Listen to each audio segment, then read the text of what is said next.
c'est avant tout un engagement collectif qui optimise la durée de vie d'un produit, de sa conception à sa deuxième vie. Absolument, le réchauffement climatique lié aux excès de l'activité humaine doit être maîtrisé. C'est toute la biodiversité indispensable à l'avenir de la planète qui est à risque.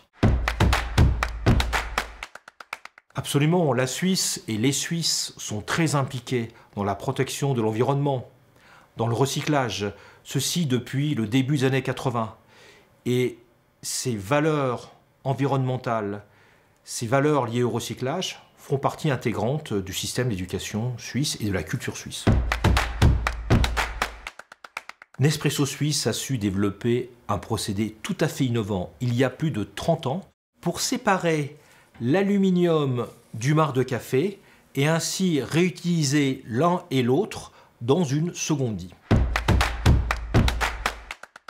Oui, car la Suisse est un paradoxe perpétuel entre tradition et innovation.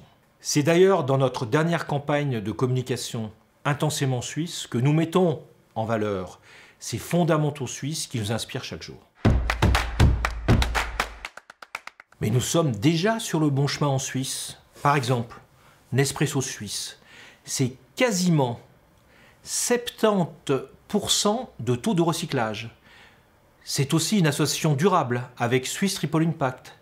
C'est enfin une certification Bicorp en 2022. Parce que l'innovation, le recyclage et la durabilité sont les 3 mots-clés du plan de croissance de Nespresso Suisse pour les 3 prochaines années. Oser, risquer, innover, en un mot, bousculer le status quo.